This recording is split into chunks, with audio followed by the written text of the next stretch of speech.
Mesdames et messieurs, bonsoir. Il est 20h sur les antennes de la télé Futur Média. C'est parti pour le sommaire de cette édition. Forte mobilisation de l'opposition dans la rue qui a marché de la place de la Nation au rond-point de la RTS. Elle a dénoncé l'emprisonnement de Khalifa Sall et le projet de vouloir empêcher Karim Wade de se présenter à la présidentielle de 2019.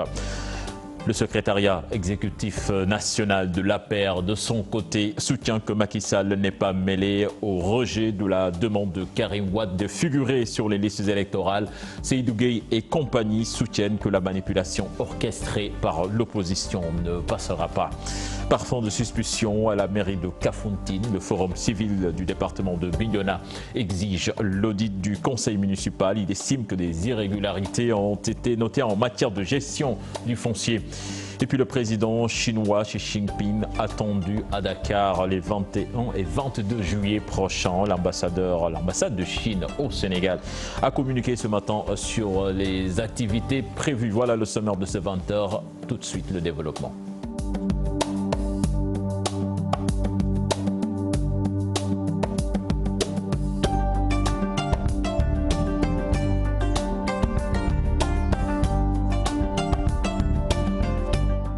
Bienvenue à toutes et à tous. La marche de l'opposition, des militants et sympathisants ont répondu en masse à l'appel des leaders de l'opposition sénégalaise. Ils ont marché de la place de la Nation au rond-point de la radio-télévision sénégalaise. Entre autres griefs, ils ont dénoncé l'emprisonnement de Khalifa Sall et le projet de vouloir empêcher Karim Wade de se présenter à la présidentielle. Les manifestants ont en outre demandé donc la lumière sur l'affaire Prodac. Compte rendu de cette marche signé Pape Faraning et Dili Yémé. L'opposition sénégalaise dans la rue avec les mêmes doléances et les mêmes critiques. On n'acceptera pas qu'il utilise cet instrument politique pour écarter des candidats à la présidentielle. C'est inacceptable. On est déterminé à combattre l'incompétence du président Macky Sall et on est aujourd'hui là pour préparer son départ dans la sérénité et le calme. Nous osons espérer que le président Macky Sall va comprendre pour arrêter les dérives dictatoriales qu'il est en train de faire au Sénégal. Et ça ne dépend que de lui, parce qu'après, qu'est-ce qui va se passer? De résistance à résistance, nous allons arriver à une révolte. Contre les manipulations constitutionnelles, contre la gabegie, la corruption, pour l'eau, pour la démocratie, pour la transparence dans les élections. Pour ses opposants, le président Macky Sall doit décrypter le message lancé par la population. Le pays va mal, le pays va très mal. Mais le président Macky Sall, namdet mom la suñu borom jital waye nak du mom lañu jital que lu ko neex mom lay def. Cette marche est venue simplement pour montrer au régime du président Macky Sall que le Sénégal, qui a été un pays de démocratie depuis très longtemps, que cette démocratie est en train de sombrer. Ils ne veulent plus une justice à deux vitesses et exigent des éclairages sur l'argent du Prodac. Et que les milliards du Prodac puissent être élucidés, parce qu'on ne peut pas poursuivre Khalifa Sall pour 1,8 milliard et que plus de 10 milliards disparaissent dans les caisses de l'État sans explication et que le président demande le maintien du ministre. La reddition des comptes était une exigence de tous ceux qui ont géré. Mais non seulement elle s'est arrêtée en cours de route, mais en plus et surtout, aujourd'hui il y a 30 milliards. 15 fois ce qu'on reproche à Khalifa Sall. Et ceux qui avaient exigé la reddition des comptes font semblant d'ignorer que cette affaire n'a pas été soulevée par l'opposition, ni par la presse, mais par l'inspection générale des finances. Avec cette mobilisation, l'opposition sénégalaise compte continuer le combat jusqu'à la présidentielle de 2019 pour éjecter le président Macky Sall du pouvoir. Pape Faraning, les manifestants ont rivalisé d'ardeur sur les pancartes et autres banderoles avec l'effigie des leaders de l'opposition. L'indignation et le sentiment le mieux partagé chez ces opposants qui ne demandent que le départ de Macky Sall. Habib Faye, Mardien. Ensemble pour combattre le régime en place, les manifestants, chacun brandit son pancarte à l'effigie de son leader. Que Macky Sall et son régime partent, nous sommes vraiment fatigués. Nous n'avons même pas d'eau à boire. Sous un chaud soleil, des jeunes se disent engagés pour exiger le départ du président et de son gouvernement. Les Sénégalais n'ont pas d'eau pour boire, n'ont pas de justice à faire confiance. Mais tout le pays est sorti aujourd'hui pour montrer à Macky Sall qu'il est temps pour lui de partir. Parce que le peuple est là, le peuple est d'or pour lui dire de partir. Notre priorité, c'est Khalifa Sall et nous souhaitons vraiment qu'il soit libre dès ce mercredi. Les populations en ont ras-le-bol. Les hôpitaux ne fonctionnent plus, l'eau ne coule même pas. Dans ce pays, rien ne va. Nous sommes très fatigués. Nous partageons ce pays. Le président Macky Sall doit savoir que nous sommes tous égaux. Nous défendrons notre droit. Nous sommes des jeunes et nous aimons le Sénégal. Ils n'en peuvent plus, crie-t-il, avec un manque d'eau, de sang, de justice équitable. Ces opposants prêts à être ensemble pour un seul but. Nous sommes ici pour rendre propres les lieux. C'est notre objectif. Seule la propreté nous intéresse. Il ne faut pas oublier que là où nous faisons la marche doit être propre après la manifestation. C'est pour cette raison que nous nous sommes engagés à suivre les pas des manifestants afin de ramasser toutes les ordures. En tant que président, votre objectif doit être aider et soutenir votre population, mais pas de les traîner en justice. L'opposition sénégalaise a fait une démonstration de force cet après-midi. Les membres ont sorti leur arsenal pour stopper l'exécutif qu'ils qualifient de dictateur. Les manifestants qui ont réclamé la libération de Khalifa Sall donnent en ultimatum au président de la République. Passé le 18 juillet, ils promettent d'investir la rue. Je vous propose de suivre ces quelques réactions recueillies par Habib Faye et Pape Faraning. Si mercredi ou jeudi Khalifa n'est pas libéré, on a un autre plan d'action. Parce que nous n'acceptons pas que ça soit clair, que la Cour de la CEDEAO dit clairement que les droits de Khalifa Sall ont été violés. Dit clairement que depuis que Khalifa Sall a été député, sa condamnation est irrégulière.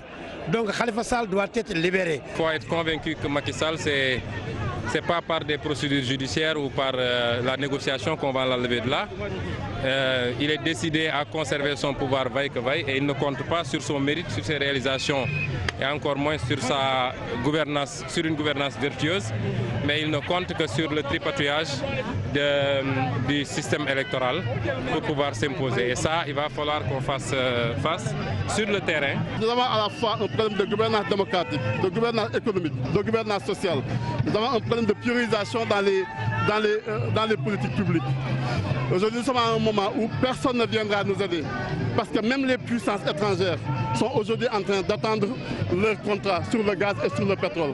Personne ne veut aujourd'hui frustrer le gouvernement en place de peur de voir l'annulation des contrats. Nous sommes venus également protester contre l'embrigadement de la justice aux ordres. Le Conseil constitutionnel doit être sous, il va être dissous. Et nous sommes également là pour faire en sorte que le pouvoir, que l'État puisse disposer de l'eau suffisante aux populations. Vous le constatez, il y a une pénurie criarde de l'eau. Mais nos parents paysans également ont des problèmes. Vu la chaleur, le temps qu'il fait et le monde qui est sorti, je crois que l'engagement des Sénégalais est au top. Parce qu'on a appelé, pendant la fraîcheur, on a appelé plusieurs fois, jamais on n'a pu réunir autant de monde. C'est un dialogue de sourds et aujourd'hui la malgouvernance dans ces différentes institutions est dirigée par le président Macky Sall. Il y a tout simplement un ras-le-bol. Aujourd'hui cette marche-là, parce qu'il n'y a pas d'autre choix, une marche pour dire au président Macky Sall qu'il est en train de piétiner la démocratie et qu'il y a un recul extraordinaire. Le peuple exige de ses leaders politiques qu'ils sortent en masse pour organiser cette démarche-là, pour informer l'opinion publique nationale et internationale par rapport en tout cas à la gouvernance malheureuse du président Macky Sall. Notre indignation est liée aux tripatouillages qui ont été faits aussi bien sur la Constitution que sur le code électoral à des fins purement électoralistes. Macky Sall est sûr d'avoir perdu ces élections et il est en train de tout faire, d'utiliser l'appareil d'État. Et puis pendant ce temps, les défenseurs des droits de l'homme demandent au président de la Cour d'appel de Dakar de suivre le réquisitoire du procureur dans l'affaire de la caisse d'avance et de libérer Khalifa Sall. Amnesty International, la RADDHO, la Ligue sénégalaise des droits de l'homme, entre autres, ont fait face à la presse. Compte rendu signé Fatou Bintou Conté et Diafaraba. Il y impératif, voire obligatoire, que la justice sénégalaise suive l'arrêt de la Cour de justice de la CEDEAO dans l'affaire Khalifa Sall. Les défenseurs des droits de l'homme s'expriment ainsi. Face à la presse, ce vendredi, ils estiment que les juges de la Cour d'appel doivent suivre le réquisitoire du procureur aussi. Tous les États membres de la CEDEAO sont tenus d'appliquer les décisions rendues par cette Cour. En l'occurrence, dans le cas de Khalifa Sall, les juges de la CEDEAO n'avaient pas besoin de préciser qu'il faut libérer Khalifa Sall. Dès l'instant qu'ils considèrent qu'il y a eu des violations de certains droits, n'est-ce pas? En l'occurrence, le droit à la défense, évidemment, la procédure est entachée. Et les conséquences de cette procédure entachée, c'est qu'il faut aller vers les décisions indiquées par le procureur général dans son réquisitoire. Le président de la Ligue sénégalaise des droits de l'homme, Maître Assane Dioma Ndiaye, estime que toute la procédure est nulle dans cette affaire dite de la caisse d'avance de la mairie de Dakar, car plusieurs violations ont été notées. La police judiciaire ne fait pas cette mention. L'enquête préliminaire est nulle. Et tout le monde sait que si l'enquête préliminaire est nulle, le placement sous mandat de dépôt est nul, l'information est nulle, le renvoi devant la juridiction est nul, le jugement qui suit est nul. Dès lors, la libération de Khalifa Sall est évidente. Et pour cette fois, le Sénégal doit respecter sa parole devant les juridictions communautaires. Et nous espérons, nous pensons que les juges de la Cour d'appel de Dakar seront suffisamment courageux pour prendre cette décision-là. Parce que c'est cette décision-là qui va sauver l'honneur de la justice sénégalaise, c'est cette décision-là qui va sauver l'honneur du Sénégal. En attendant, les Sénégalais restent suspendus aux lèvres du président de la Cour d'appel de Dakar, Demba Kandji, qui doit prononcer son délibéré ce 18 juillet. Fatou Bintou Conté, le secrétariat exécutif national de l'APR, met en garde l'opposition. La manipulation ne passera pas. Seydou Gueye et compagnie ont tenu une conférence de presse ce matin et c'est pour préciser que la Cour de justice de la CEDEAO laisse soin aux juges sénégalais de poursuivre la procédure sur le dossier Khalifa Sall concernant l'affaire Karim Wade. Le président Macky Sall n'est pas mêlé au rejet de sa demande de figurer sur les listes électorales. Compte rendu signé Al-Hassan Ba et Gervais Yao. Dans l'arrêt rendu par la Cour de justice de la CEDEAO, il est dit: la Cour est d'avis qu'en empêchant que les recours exercés par les requérants produisent leur plein effet avant la clôture de l'instruction, le magistrat instructeur a ôté à la procédure son caractère équitable. L'État du Sénégal, par le truchement de ses agents judiciaires et notamment du juge d'instructeur, a failli à l'obligation de garantir aux requérants un procès équitable. Mais sur cet aspect, la réponse est très simple, selon Seydou Gueye. Vous avez la réponse vous-même dans la décision. Puisque sur la matière, l'État du Sénégal a été condamné, sa responsabilité engagée. Et le principe élémentaire de droit qu'on apprend en première année de faculté, c'est que quand une responsabilité est engagée, il y a réparation par une indemnisation. Tout le reste, c'est une appréciation et moi je continue à considérer, puisque la Cour a considéré, que les juges d'instruction sénégalais ont une claire conscience de leur mission et de leur responsabilité, instruisent à charge et à décharge. Trop de manipulation selon le sein de l'APR, le secrétariat exécutif national tient à avertir, ça ne va pas passer. Seydou Gueye et compagnie précisent que l'on ne vienne pas mêler Monsieur le Président de la République à cette affaire. Car au Sénégal, la validité d'une inscription sur les listes électorales ou d'une candidature n'est pas du ressort du Président de la République. Et c'est concernant le rejet de la demande de Karim Wade de figurer sur les listes électorales. Le porte-parole national minimise la décision rendue par la justice monégasque. La dernière décision du juge de Monaco ne remet absolument pas en cause la décision de la justice sénégalaise, malgré le triomphalisme infantile des affidés de M. Karim Wade. Elle montre juste les limites de la coopération judiciaire à l'instar des difficultés rencontrées. Le procès en appel de Khalifa Sall et compagnie reprend mercredi prochain et pour le sein de l'APR, les juges communautaires ont à travers leur arrêt laissé le soin aux juges sénégalais de poursuivre la procédure. Toujours en politique, les libéraux de Saint-Louis demandent à Ahmed Fall Braya de clarifier sa position. Mayor Faye et compagnie jugent confuse la sortie du coordonnateur régional du Parti démocratique sénégalais à Saint-Louis qui doute de la candidature de Karim Wade. Je vous propose de l'écouter des propos recueillis par Ousseynou Diop et Habib Seck. Les déclarations de Ahmed Fall Braya, vraiment, je ne me sens pas à l'aise pour les commenter. C'est des déclarations qui ne mérite pas notre commentaire, parce que ça n'engage pas le parti. La ligne du parti est très claire. On a un seul candidat, on n'a pas de candidat de substitution, il s'appelle Karim Meïssa Wade. Jusque-là, il est dans le parti, mais nous n'avons plus les mêmes positions. Il doit prendre son courage à deux mains. S'il ne peut plus épouser la ligne du parti, il n'a qu'à prendre ses responsabilités.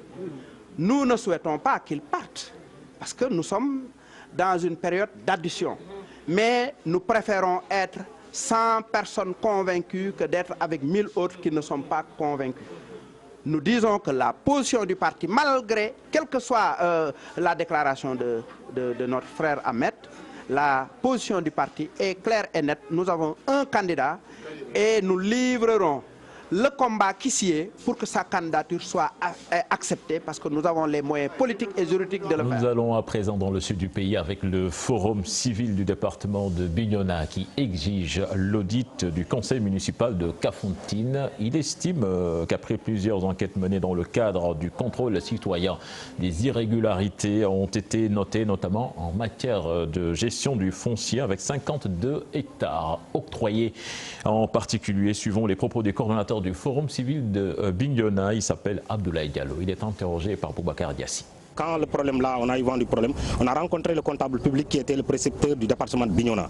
On l'a rencontré et face à nos questions, il nous a effectivement confirmé qu'il y avait réellement eu des irrégularités. Face à ce qu'on a vu, aux éléments que nous avons demandé, nous appelons vraiment à l'audit de la gestion financière de la commune de Kafountine, mais aussi l'audit de la gestion foncière de la commune de Kafountine. Parce qu'on a été sidéré d'entendre qu'il y a eu 52 hectares qui ont été octroyés à un particulier. On est en train de chercher à avoir la délibération, parce que le maire lui seul ne peut pas prendre cette décision. Ça doit être la décision du conseil municipal. On veut voir la délibération, on cherche à avoir la délibération du conseil municipal qui affecte 52 hectares, qui n'est pas un terrain de 150 mètres carrés, mais on parle bien de 52 hectares attribués à un individu. On pense que l'État doit réellement se tourner vers la commune de Kafountine pour voir ce qui s'y passe en termes de gestion foncière et surtout en termes de respect des principes de bonne gouvernance.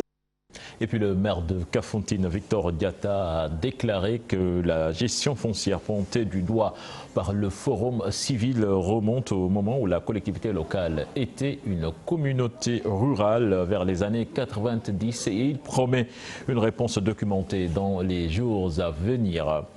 L'association des résidents des cités de la commune d'arrondissement de Ouakam répond aux accusations du maire de Ouakam qui a traité ses membres d'arnaqueurs.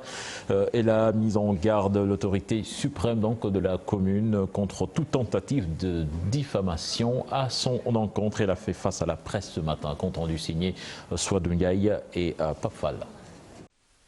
Les problèmes entre les autorités municipales de Ouakam et l'association des résidents des cités de la commune d'arrondissement de Ouakam sévit toujours. Nous n'acceptons pas que des tiers effectuent des branchements sur notre réseau sans respecter les dispositions arrêtées par notre association. Devant satisfaire les besoins combien importants de nos populations, Arcao sollicite vivement l'arbitrage de M. le Président de la République sur ce différend. Ces Ouakamois, ils dénoncent l'attitude des autorités municipales et disent qu'ils ne comptent pas baisser les bras. Dans son point de presse, M. Samba Bathily Diallo, accuse Arcao de n'avoir pas d'autorisation pour ses travaux.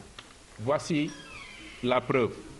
Nous précisons que depuis la création de Arcao, nous avons rigoureusement respecté les dispositions légales et réglementaires administratives pour obtenir les autorisations et approbations nécessaires auprès des autorités compétentes. Nous avons toujours respecté l'autorité communale. En retour, nous exigeons que le maire Samba Bathily Diallo respecte également le droit des citoyens. Du côté des habitants, le travail effectué par l'association est à saluer. Quand on venait d'arriver, on n'avait pas tout à l'égout. Donc toutes les maisons avaient des fosses, des puits perdus. Et pendant l'hivernage, il y avait de l'eau partout. Les gens devaient amener les voitures de vidange pour tout vider.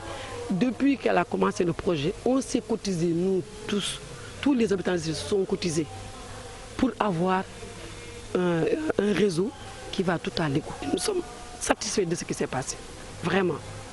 Tout le monde est satisfait. Attaque et réplique entre autorités municipales de Ouakam et l'association AKO s'accusent. Et puis à Kolda, 4 milliards de produits saisis et c'est la quantité de marchandises donc, et de drogue qui a été incinérée dans la capitale du Fouladou. La cérémonie a eu lieu en présence du directeur général de la douane, des autorités administratives et judiciaires de la région de Kolda. C'est une correspondance signée Abdoulaye Diallo. Le directeur général de la douane sénégalaise, en tournée dans le sud du pays, a assisté à Kolda à la cérémonie d'incinération d'une quantité de marchandises saisies par des services de l'État. La valeur du stock de marchandises brûlées est estimée à 4 milliards de francs CFA. Dans cette marchandise, il y avait 22 kg de méthamphétamine, une drogue dure, dont le montant est estimé à 2 milliards 600 millions de francs CFA. Et dans ce cadre, nous avons procédé à l'incinération de produits que j'ai cités plus haut, parmi lesquels nous avons de la drogue, le yamba ou chanvre indien. Nous avons donc de l'antiméthamphétamine pour 22 kilos pour une valeur à peu près de 2 milliards 600 millions. Sa position géographique et ses nombreux marchés hebdomadaires font de Kolda une région ouverte au trafic de drogue. Kolda subit sa géographie parce que c'est une région qui est ouverte sur 3 pays et qui abrite un marché sous-régional et international extrêmement important que constitue le marché de Diobé. Donc ce qui fait que c'est une région sujette au trafic de drogue, d'abord par la consommation, mais ensuite c'est une zone de transit. C'est pourquoi les cas d'infraction liés à l'usage et au trafic de drogue sont récurrents devant la barre du tribunal des flagrants délits. Ceux qui usent de la drogue, la peine est de 2 mois à 1 an d'emprisonnement ferme. Pour donc ceux qui cèdent la drogue, la peine est de 5 à 10 ans. Et ceux qui font le trafic, intérieur comme international, les peines varient de 10 à 20 ans de travaux forcés. Le trafic de drogue est en train de prendre des proportions inquiétantes au Fouladou. C'est pourquoi ce fut la première fois qu'une quantité aussi importante de drogue soit incinérée à Kolda. Il est souhaité l'implication de tout le monde pour mettre fin à ce fléau. Nous restons dans cette partie du pays avec les accouchements à domicile qui sont devenus fréquents à Sédhiou, une situation qui inquiète les agents de santé de la localité. Ces femmes enceintes avancent le manque de moyens pour les visites prénatales, l'absence de postes de santé, entre autres dans certaines zones de la région de Sédhiou. C'est une correspondance signée Bakary Kanté et Khalid Yamé. Les accouchements à domicile, toujours une réalité dans la région de Sédhiou, un véritable calvaire pour les agents de santé de la localité. Parfois, des femmes enceintes ou des enfants perdent la vie pendant l'accouchement.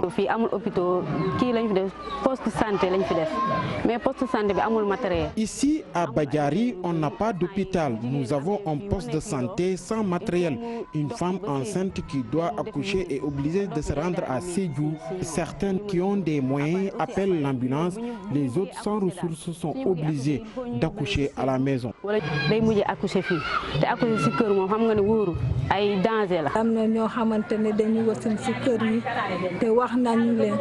Certaines femmes enceintes accouchent dans les domiciles. Nous demandons aux femmes enceintes de rejoindre les structures sanitaires pour les visites prénatales, mais aussi dès qu'elles se sentent mal.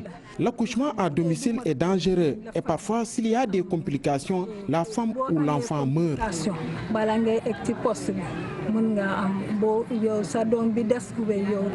Dans le poste de santé de Yanaba, l'ambulance est tombée en panne depuis 5 ans. Difficile pour les évacuations sanitaires. Le poste ne dispose pas d'ambulance et il y a aussi des zones très reculées qui ont eu des problèmes d'évacuation. Et aussi, le poste est un peu distant du centre de santé de Sédhiou, à peu près 60 km.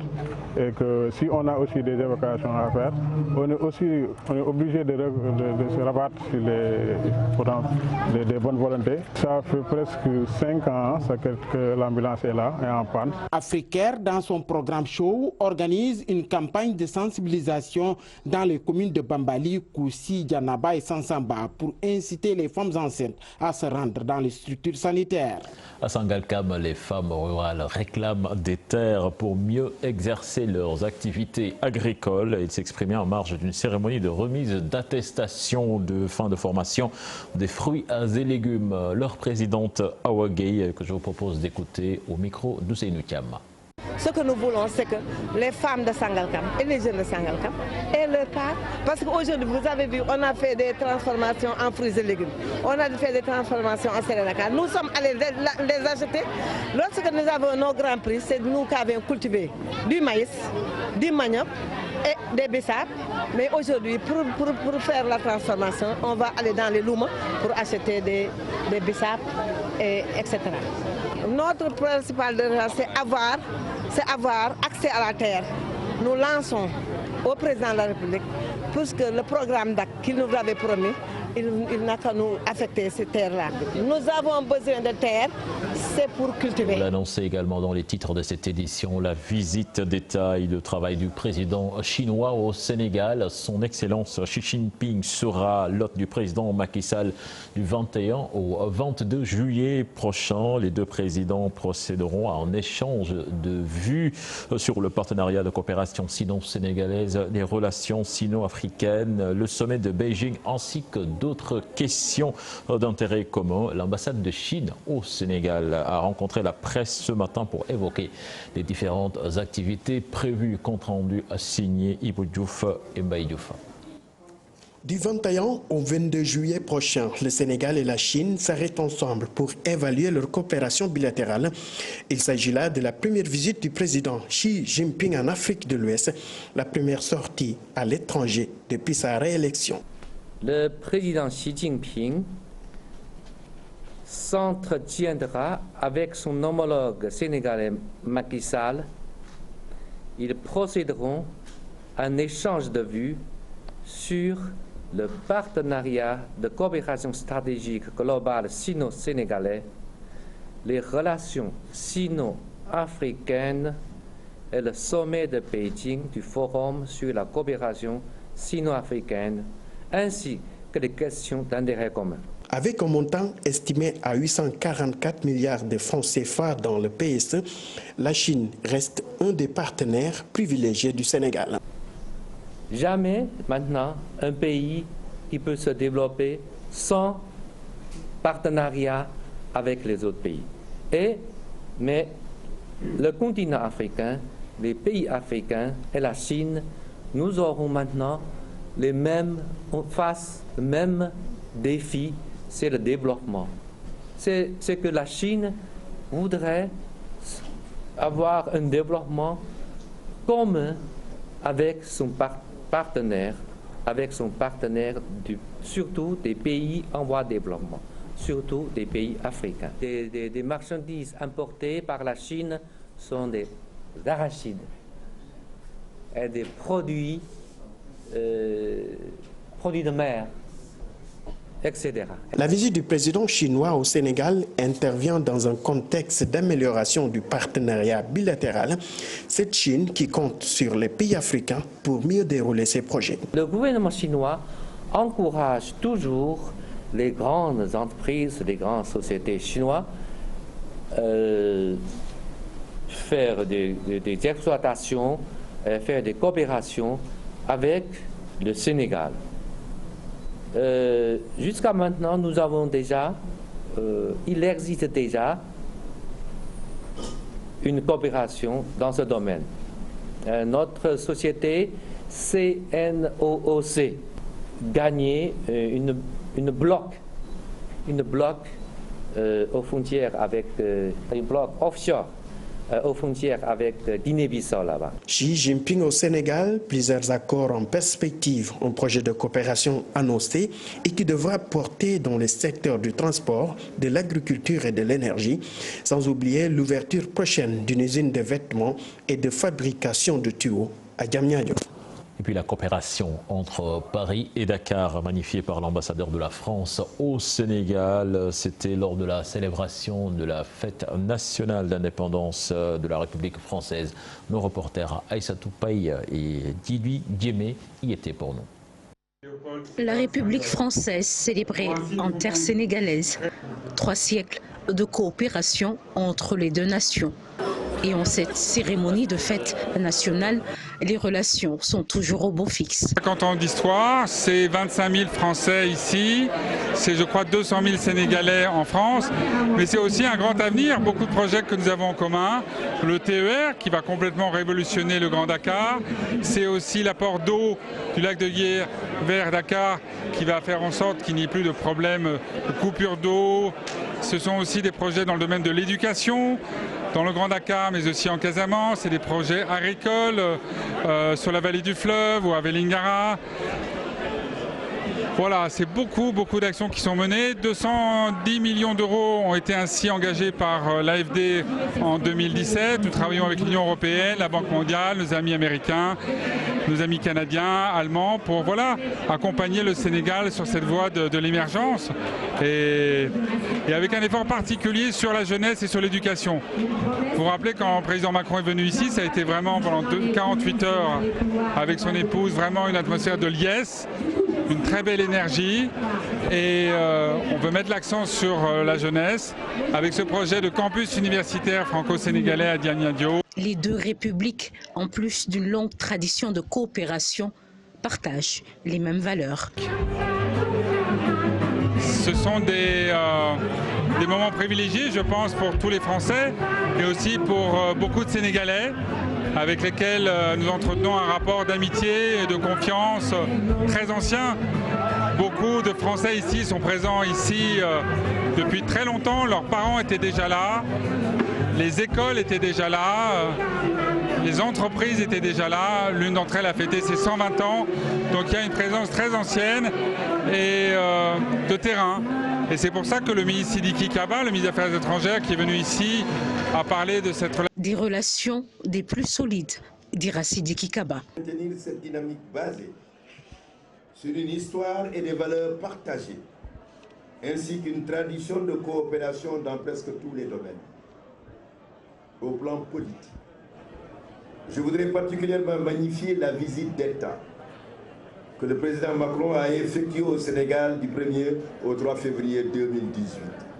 Vive la coopération entre le Sénégal et la France. Je vous remercie de votre aimable attention. Après avoir chanté l'hymne national de la France, la diva Kumba Gawlo Seck a assuré le spectacle et l'ambassadeur n'a pu s'empêcher d'esquisser des pas de danse.